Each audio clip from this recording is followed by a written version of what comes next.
circulaire est une nécessité. Il faut sortir du système du produire, consommer, jeter qui gaspille ressources et énergie et aller vers des activités durables qui économisent la matière et l'énergie et bénéficient à l'emploi local.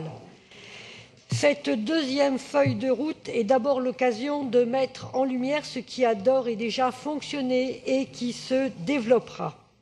La première feuille de route posait un objectif d'au moins une recyclerie ou une ressourcerie par arrondissement à la fin du mandat. Actuellement, 15 recycleries et ressourceries sont en fonctionnement à Paris et 13 lieux sont dédiés à la réparation. Le maillage territorial se poursuit donc et nous nous en félicitons.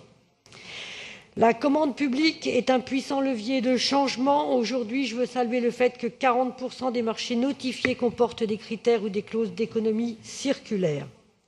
Je m'attacherai ici à valoriser deux actions qui me tiennent à cœur dans le deuxième plan. La première, c'est la réduction des plastiques. En 2050, 12 milliards de tonnes de déchets plastiques au moins auront été accumulés sur la planète et le poids du plastique dans les océans sera égal ou supérieur à celui des poissons. La première utilisation du plastique concerne les emballages des produits à usage unique et jetable. La ville s'engage d'ores et déjà dans une démarche de réduction des emballages plastiques et les deux récents vœux adoptés en mai dernier par le Conseil de Paris relatifs à la suppression des plastiques évitables et aux cantines sans plastique engagent la ville à donc aller plus loin.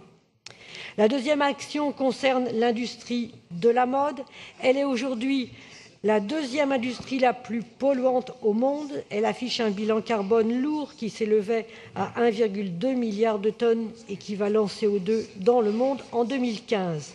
L'engagement est pris dans ce deuxième plan d'action de réunir tous les acteurs du secteur de la mode parisienne, des grands groupes aux petits créateurs, en passant par des acteurs du réemploi, sous la forme d'un comité consultatif pour mener une réflexion sur une mode plus éthique et circulaire. Ce travail aboutira à la signature d'engagements communs au premier semestre 2019. L'économie circulaire est donc en pleine potentialité et nous avons confiance en Antoinette Guhl pour continuer à agir et nous soutiendrons bien évidemment avec constance ce processus et toute cette démarche. Je vous remercie.